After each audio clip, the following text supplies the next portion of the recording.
بسم اللہ الرحمن الرحیم۔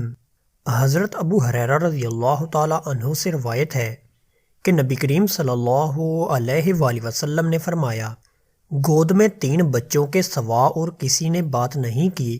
اول عیسیٰ علیہ السلام۔ دوسرے کا واقعہ یہ ہے کہ بنی اسرائیل میں ایک بزرگ تھے، نام جریج تھا۔ وہ نماز پڑھ رہے تھے کہ ان کی ماں نے انہیں پکارا۔ انہوں نے اپنے دل میں کہا کہ میں والدہ کا جواب دوں یا نماز پڑھتا رہوں۔ اس پر ان کی والدہ نے غصہ ہو کر بددعا کی، اے اللہ، اس وقت تک اسے موت نہ آئے جب تک یہ زانیہ عورت کا منہ نہ دیکھ لے۔ جریج اپنے عبادت خانے میں رہا کرتے تھے۔ ایک مرتبہ ان کے سامنے ایک فحاشہ عورت آئی اور ان سے بدکاری چاہی، لیکن انہوں نے اس کی خواہش پوری کرنے سے انکار کیا۔ پھر ایک چرواہے کے پاس آئی اور اسے اپنے اوپر قابو دے دیا۔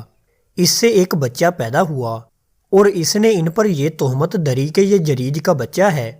ان کی قوم کے لوگ آئے اور ان کا عبادت خانہ توڑ دیا، انہیں نیچے اتار کر لائے اور انہیں گالیاں دی۔ پھر انہوں نے وضو کر کے نماز پڑھی۔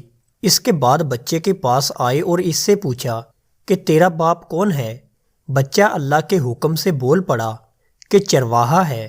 اس پر ان کی قوم شرمندہ ہوئی اور کہا، ہم آپ کا عبادت خانہ سونے کا بنائیں گے، لیکن انہوں نے کہا ہرگز نہیں، مٹی ہی کا بنے گا۔ تیسرا واقعہ، ایک اور بنی اسرائیل کی عورت تھی، اپنے بچے کو دودھ پلا رہی تھی۔ قریب سے ایک سوار نہایت عزت والا اور خوش پوش گزرا۔ اس عورت نے دعا کی، اے اللہ، میرے بچے کو بھی اسی جیسا بنا دے، لیکن بچہ اللہ کے حکم سے بول پڑا کہ اے اللہ، مجھے اس جیسا نہ بنانا۔ پھر اس کے سینے سے لگ کر دودھ پینے لگا۔ حضرت ابو ہریرہ رضی اللہ تعالی عنہ نے بیان کیا کہ جیسے میں اس وقت بھی دیکھ رہا ہوں کہ نبی کریم صلی اللہ علیہ وآلہ وسلم اپنی انگلی چوس رہے ہیں بچے کے دودھ پینے کی کیفیت بتلاتے وقت۔ پھر ایک باندی اس کے قریب سے لے جائی گئی جسے اس کے مالک مار رہے تھے، تو اس عورت نے دعا کی کہ اے اللہ، میرے بچے کو اس جیسا نہ بنانا۔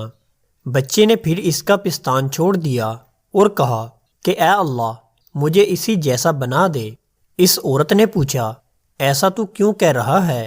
بچے نے کہا کہ وہ سوار ظالموں میں سے ایک ظالم شخص تھا، اور اس باندی سے لوگ کہہ رہے تھے کہ تم نے چوری کی اور زنا کیا، حالانکہ اس نے کچھ بھی نہیں کیا تھا۔ دوستو، اللہ تعالیٰ سے دعا ہے کہ اللہ تعالیٰ ہمیں ان احادیث مبارکہ پر عمل کرنے کی توفیق عطا فرمائے۔ آمین یا رب العالمین۔